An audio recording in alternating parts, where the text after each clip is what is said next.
Hello tout le monde, c'est Jérémy Tri, mais vous pouvez m'appeler Dié. Je suis lead animateur 3D et formateur en école. Aujourd'hui, on va parler d'un sujet qui fâche et embête pas mal d'animateurs et animatrices. J'ai nommé le timing, spacing et les courbes d'animation. Dans les démos reels étudiants qu'on me partage, je vois beaucoup d'animations de ce genre.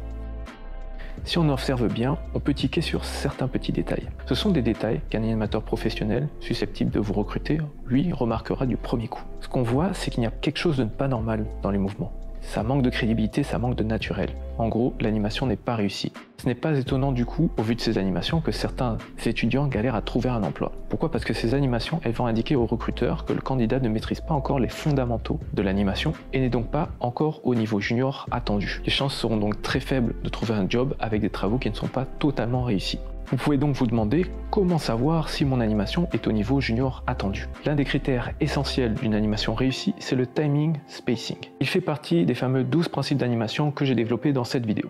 Et il faut savoir que ces 12 principes fondamentaux, si vous ne les maîtrisez pas, alors vos animations n'auront pas la qualité nécessaire pour entrer dans le monde professionnel. Et quand je dis maîtriser, c'est savoir précisément les paramètres qui rentrent en compte pour réussir votre animation. Vous devez bien doser ces paramètres afin d'être sûr du résultat que vous souhaitez obtenir. Et cela s'applique dans tous les domaines. Si on prend par exemple la cuisson d'un steak, elle va dépendre de plusieurs facteurs. La température, le temps de cuisson, la qualité de la viande, l'assaisonnement et l'huile de cuisson. Par exemple, la température, elle va jouer sur comment va être cuit votre steak à point, bleu, saignant. La qualité de la viande va jouer sur la texture. Est-ce que la viande est tendre? Est-ce qu'elle est dure? Le temps de cuisson va jouer aussi sur la dureté de cette viande-là.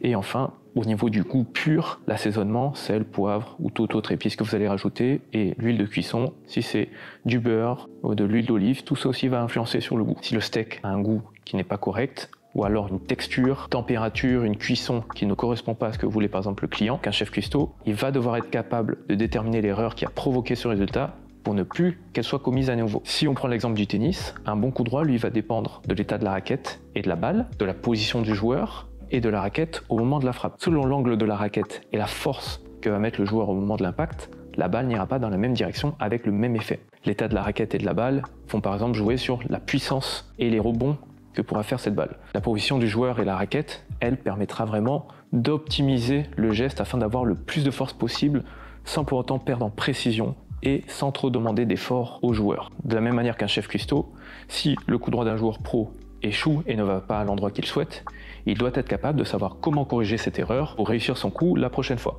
Cela demande forcément beaucoup de répétitions et d'entraînement pour obtenir cette maîtrise. De la même manière qu'il faudra faire plusieurs fois des coups droits et cuire des steaks, il faudra faire plusieurs animations avec une difficulté progressive pour développer votre maîtrise. Savoir comment obtenir un résultat précis en prenant en compte tous les facteurs qui influencent ce résultat, c'est ça qu'on appelle la maîtrise. Donc si on revient à nos animations, le problème, si on observe bien, c'est qu'elles sont flottantes et robotiques.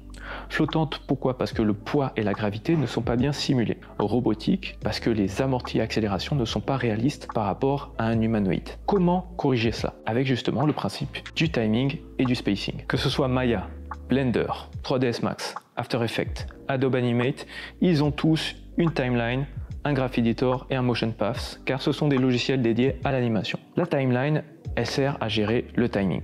Le Graph Editor, donc les courbes d'animation, et le Motion Paths vont vous aider pour gérer le spacing. Pour avoir un bon timing, il faut déjà avoir une idée du temps nécessaire pour exécuter chaque phase du mouvement. Donc par exemple, si c'est quelqu'un qui s'apprête à lancer une balle, on va voir sur la référence combien de temps le personnage part de sa position initiale à l'anticipation, ensuite en combien de temps il part à la pause où il finit de lancer la balle, et ensuite après cette pause, combien de temps il met pour revenir à une position stable. C'est comme ça que vous aurez un résultat précis. Il va falloir que vous sachiez exactement le nombre de frames nécessaires pour votre mouvement, et donc il faudra regarder frame par frame avec un lecteur comme KeyFrameMP vos références. Pour ce qui est du coup des références, soit vous pouvez chercher sur Google, soit vous pouvez vous-même tourner vos propres références, car ce sera la meilleure manière d'obtenir exactement le mouvement que vous souhaitez. Après, vous pourrez modifier la vitesse au besoin sur un logiciel de montage, afin d'avoir vraiment déjà une bonne idée du timing et du type, du feeling de mouvement que vous souhaitez obtenir. Il faut savoir que cette phase, elle prend du temps, mais elle est nécessaire car elle vous évitera de faire des erreurs vraiment coûteuses qui vous feront perdre des jours de travail. Mieux vaut une journée de recherche et d'analyse que 2 jours de travail perdus car il faut refaire tout le timing.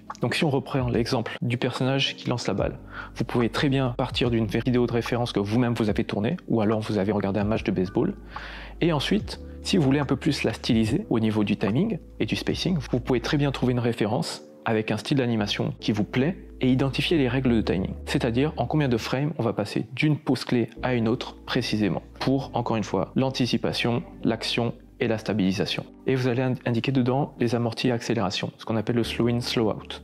Et c'est exactement ce qui est utilisé en 2D. C'est-à-dire qu'en animation traditionnelle, vous avez l'animateur principal qui va dessiner les pauses clés et qui va faire des indications pour indiquer à l'intervalliste combien de dessins il va falloir rajouter entre des pauses clés. Dans votre cas de figure, vous allez devoir faire la même chose pour ensuite guider Maya ou tout autre logiciel d'animation. Avant même de commencer à faire toutes vos pauses clés et d'animer globalement un personnage avec plein de contrôleurs, vous pouvez très bien déjà voir l'idée globale de votre timing et la tester en 3D en utilisant juste une sphère qui va représenter le personnage, notamment son point de gravité.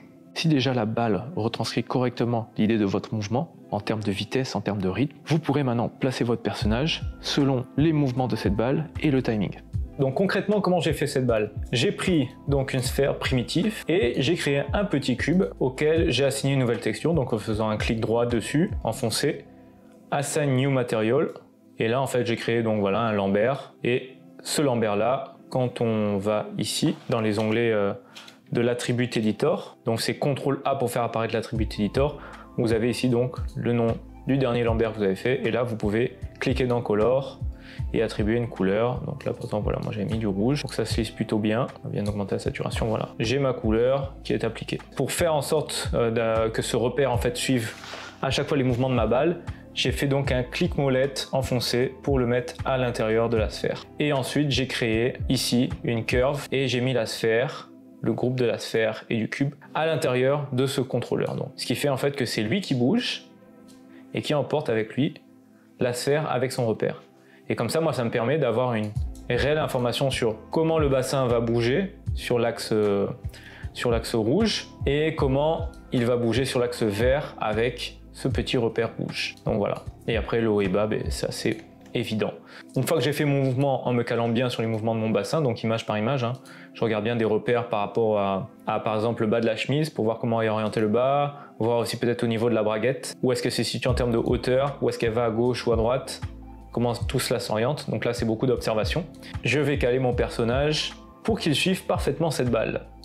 Donc la méthodologie elle est plutôt simple. Là je vais à l'image 1, je sélectionne donc le cercle là, le contrôleur de la balle, je sélectionne le contrôleur du root ou du centre gravité qui déplace vraiment tout le haut du corps de mon personnage. Donc vérifiez bien, c'est bien celui-là, ce qu'on appelle root, c'est lui qui bouge tout le haut. Et donc en fait je vais dire que la balle, le contrôleur de la balle, va être parent de ce contrôleur du root. Donc il faut bien par contre placer notre personnage au centre de cette balle. Donc moi en fait ce repère rouge va coïncider avec ma ceinture pour vraiment être bien au centre. Et là maintenant voilà, je vais faire la parenté. Donc toi contrôleur de la balle, tu vas être le parent du root. Donc je vais aller là dans Constraints, Parent, je vais sur le petit carré et là je vérifie bien que le Maintain Offset est coché. Je fais Add et là maintenant la magie apparaît. Tous les mouvements de ma balle vont s'appliquer sur mon personnage. Et l'avantage voilà, c'est que ça me permet d'avoir un timing pré-mâché. Et après bien sûr il va falloir que moi je cale mes pieds pour que tout fonctionne, mes pieds et mes genoux. Mais moi voilà. J'ai déjà à peu près quelque chose qui correspond.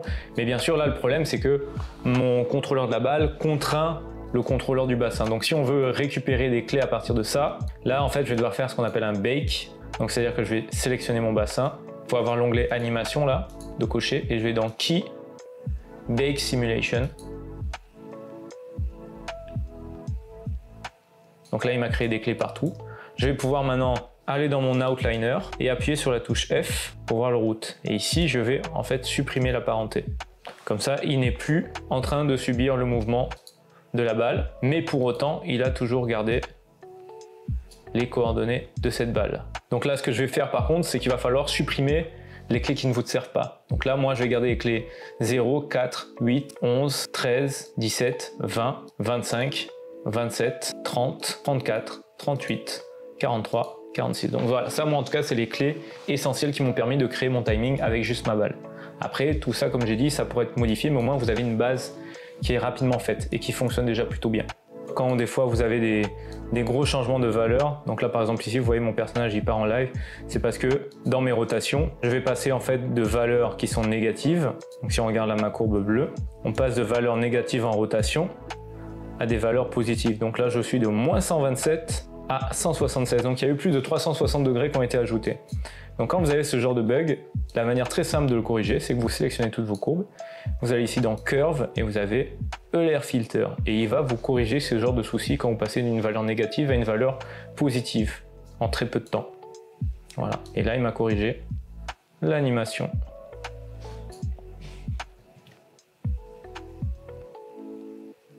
Et après du coup je vais y aller progressivement, corriger, ajouter maintenant, définir un peu plus mes poses clés en identifiant, comme on a vu tout à l'heure, la préparation, la pose de base, la préparation donc qui serait idéalement, on va dire à la frame 25, l'anticipation, la fin de l'action à la frame 43 et d'autres clés qu'on peut ajouter qui sont très importantes, c'est toutes les clés intermédiaires lorsqu'il y a un mouvement en quart de cercle. Donc là par exemple, on a ce mouvement ici, où le bras ici va faire un quart de cercle, mais il faudrait au moins la position au milieu, donc qui correspondrait à l'image 35 pour bien définir ce quart de cercle. Et même chose ici pour le mouvement de main là, qui va faire un quart de cercle. On va ajouter une image intermédiaire, donc par exemple là à 11 avant d'atteindre la position d'anticipation ici, pour bien avoir encore une fois le quart de cercle. Et après il faudra rajouter du détail pour avoir le slow in, slow out sur chaque arc que vous décrivez, les mains, la tête, les pieds quand le pied va se poser. Donc maintenant voilà, on a vu le slow in, slow out, on va un peu plus aller dans le côté spacing pour voir comment on gère ça. Maintenant, il va falloir repérer ce qu'on appelle les overshoots et les settles et les breakdowns. Donc le breakdown, c'est comment je passe d'une pose clé à une autre. Donc par exemple, pose A, j'ai la tête tournée à gauche et pose B, j'ai la tête tournée à droite. Et comment je passe entre les poses A et B. Donc il y a plusieurs exemples possibles pour ça. L'overshoot, ça c'est quand mon personnage va faire un geste très fort et il va y avoir comme un effet de rebond. Par exemple, comme pour un coup de poing, pour un lancer de balle, ma main va aller plus loin et revenir, comme un effet ressort. Le settle, c'est comment on va revenir à notre pose initiale pour retrouver notre équilibre. Et c'est ça qui est important, c'est que tout ce qu'on a vu sur les vidéos précédentes, où l'on voit comment bien gérer le rebond d'une balle, c'est ces mêmes principes-là que l'on retrouve pour l'animation d'un humain. Donc breakdown, overshoot, settle. Il est très rare, à part pour le style cartoon façon Hotel Transylvania, d'avoir un personnage qui se fiche totalement après un mouvement. Si c'était le cas, la courbe d'animation, elle ressemblerait à ça. Mais en réalité, on doit être moins raide et on devrait avoir quelque chose qui ressemblerait plus à une forme de S. C'est comme ça qu'on va pouvoir sentir qu'il y a de l'amorti et de l'accélération entre deux clés, rien qu'en regardant votre graph editor. Car en général, quand on fait un mouvement, on a d'abord une phase d'accélération progressive et une phase d'amorti. Et ça va se retrouver sur notre bassin, le mouvement de notre main avec l'épaule, au niveau de la tête, au niveau du pied. C'est juste qu'on va jouer avec les tangentes et le rapprochement des clés d'amorti et d'accélération par rapport aux poses clés finales qu'on appelle les golden poses. Plus je suis proche de ma golden pose, plus il va y avoir de l'amorti. Plus je suis éloigné, moins il va y avoir d'amorti. Et au contraire, il va y avoir plus d'accélération. C'est comme ça que vous allez pouvoir jouer sur le spacing. Car sur le même intervalle de temps, ce qu'on est en train d'indiquer, c'est quelle distance va devoir parcourir la balle ou l'élément en question animé, et donc à quelle vitesse il va exécuter cette action. C'est donc comme ça que vous allez apprendre à lire vos courbes. Car en fonction du mouvement, vous devez savoir à quoi doit ressembler déjà vos courbes. Pour ça, il faut déjà bien décortiquer sur quel axe le mouvement va se faire. Est-ce que ça va être des petits sauts de haut en bas? Et si c'est le cas, par exemple, en général, c'est sur l'axe Y. On aura la courbe de translate Y verte à observer. Il faudra qu'elle décrive bien les rebonds que l'on veut pour notre balle. Si on reprend l'exemple du lancer, mon personnage va basculer en arrière. Donc il faut que je vois sur quel axe il bascule en arrière. Et là, je verrai que c'est une combinaison peut-être de l'axe rouge et de l'axe bleu au niveau de la rotation. Mais en même temps, il va déporter son poids. Donc il va y avoir aussi le translate rouge sur lequel il va falloir que je m'oriente. Et du coup, je sais qu'il va falloir qu'il y ait un petit amorti pour aller de la pose A à la pose B. Il faudra de base bien orienter le contrôleur principal du personnage, qu'on appelle le master ou le root, pour le mettre dans le sens de l'action afin de limiter le nombre d'axes à utiliser. N'hésitez vraiment pas à noter et animer axe par axe au début pour bien visualiser le spacing qu'il y aura sur chacune des courbes. Vous serez plus à même de dire, ok, là, par exemple, pour mon bras, je sais que je vais tourner sur l'axe bleu et du coup, je devrais avoir une phase d'amorti qui ira de la frame par exemple 5 à la frame 15. C'est comme ça que vous allez maîtriser votre mouvement. Et pour mieux visualiser aussi votre spacing, sur votre vue 3D, vous pouvez utiliser ce qu'on appelle le motion pass ou alors dans Maya, qu'on appelle le motion trail. Il va indiquer à chaque pose clé, et pas à chaque intervalle, mais bien à chaque pose clé, selon le contrôleur que vous aurez sélectionné, la trajectoire que fait ce contrôleur. Donc ça peut être la main, comme ça peut être la tête, les pieds. C'est en général des extrémités qu'on va utiliser pour voir les arcs et la trajectoire globale. Une fois que vous serez à l'aise avec le bassin, vous pourrez commencer à vous occuper du torse, du bras et ensuite de la tête. Et il faudra réfléchir aussi à tout ce qui est retard. Car en observant bien, vous verrez que tous les membres ne partent pas en même temps. Il va y avoir le bras qui lui va être en retard par rapport à mon torse et par rapport à mon bassin. Donc ça aussi, il faudra le prendre en compte. C'est-à-dire que quand vous allez faire vos poses clés, vous allez forcément avoir un moment à décaler dans la timeline le timing de différents membres du corps les uns par rapport aux autres. Dans le cas du lancer, ce sera le bassin qui ira par exemple de la frame 6 à 10, puis ensuite le torse qui lui partira de la frame 7 à 12 par exemple. Dans tous les cas, je vous donnerai mon fichier d'animation pour que vous puissiez bien voir comment moi j'ai géré mes clés en fonction des contrôleurs.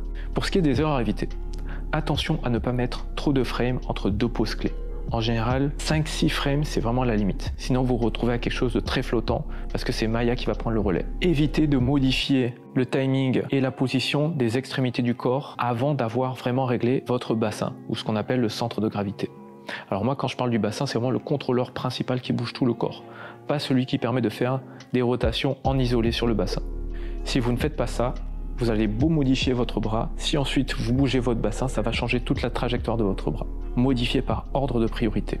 Prenez aussi le temps d'analyser le timing de chacune des parties du corps. Il faut être vraiment très précis, que ce soit les sourcils, les doigts, la bouche, et ne le faites pas uniquement à vue de nez. Ne vous dites pas « Ah, je pense que mes sourcils se ferment en 3-4 frames ». Ça viendra avec l'expérience. Mais d'abord, il faut que vous observiez et que vous notiez le timing et le nombre de frames. Si vous ne faites pas ça, vous aurez un timing médiocre et votre résultat sera médiocre. Et enfin, la dernière erreur, c'est lorsque vous passez d'une pose A à une pose B en gardant le même timing pour tous les membres du corps. C'est la pire chose à faire car ça enlève de l'overlap et du retard. Et du coup, votre personnage sera tout raide. Or, vous le voyez dans mon mouvement de lancer, il y a du retard au niveau du bras, au niveau de la tête. Et encore plus à la fin lorsqu'il y a le settle. Donc faites bien attention à ça. Pour vous exercer, allez vraiment de manière progressive en termes de difficulté. Testez une animation de saut avec les 3 rigs que je vais vous passer, qui sont Johnny le Cube, le bipède et Spider-Man. Vous pourrez les trouver en description. Car plus il y aura de contrôleurs à gérer, plus il y aura des parties où il faudra que vous occupiez du timing et du spacing. Donc vraiment, essayez de faire juste un saut avec à chaque fois un nouveau rig à utiliser pour voir à quel point ça devient de plus en plus complexe et à quel point vous pouvez vous embrouiller. Je vous donnerai aussi également une référence de saut, comme ça vous n'aurez pas à réfléchir. Pour ce qui est du workflow pour ce genre d'animation, il y a aussi une vidéo qui pourra vous aider. Voilà, donc là on s'est concentré uniquement sur un seul des ingrédients essentiels pour la réussite d'une animation. Mais comme dit en début de vidéo, il y en a d'autres, de principes fondamentaux à maîtriser pour atteindre le niveau junior attendu en studio. Si vous souhaitez les approfondir avec moi, sachez maintenant qu'il y a une formation qui va bientôt sortir. Le kit de survie Anime 3D. Que vous soyez totalement débutant en animation 3D ou que vous sortiez d'école, vous aurez à la fin de cette formation une méthodologie solide avec des outils et des méthodes utilisées en studio. Ce sera une formation axée sur le logiciel Maya, mais comme vu tout à l'heure, les mêmes principes d'animation s'appliquent sur les autres logiciels. Ce sera l'occasion de pouvoir vraiment comprendre comment corriger vos animations et développer la même maîtrise qu'un chef de cuisine ou qu'un joueur de tennis pro. On étudiera ensemble tous ces fondamentaux pour garantir la réussite d'une animation.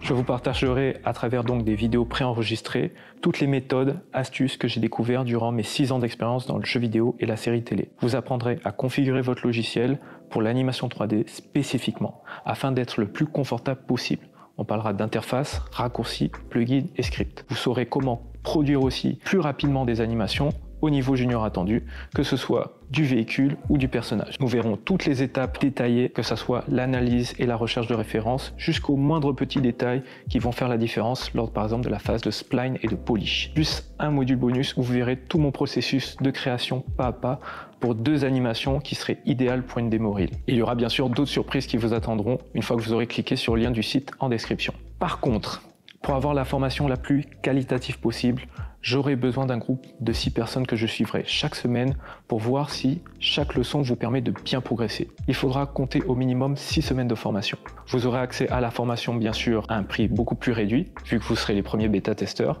donc ce sera pour vous récompenser de votre confiance. Le but ce sera vraiment pour cette équipe de bêta-testeurs d'avoir vraiment un réel accompagnement personnalisé afin d'avoir des résultats concrets à montrer à toute la communauté par rapport à cette formation. Vous aurez un lien pour vous inscrire avec un formulaire derrière. Et là vous aurez 2 possibilités. Soit participer à la version en avant-première du coup de la formation, soit attendre la version définitive qui sortira courant décembre. Le but n'est pas bien sûr de vous bombarder de mails, je déteste ça moi-même. Vous recevrez en général 2 mails par mois pour vous tenir au courant des résultats et des news par rapport à cette formation-là et de voir grosso modo comment progressent les étudiants. Et bien sûr, vous pourrez vous désabonner très facilement si cela vous saoule. En tout cas, j'espère que cette vidéo vous aura aidé pour améliorer vos animations et si vous avez des questions, vous pouvez me contacter via 3 canaux, le Discord, le mail ou vidéo Ask où je peux vous répondre en audio ou en vidéo. Sur ce, je vous dis à bientôt dans le dojo.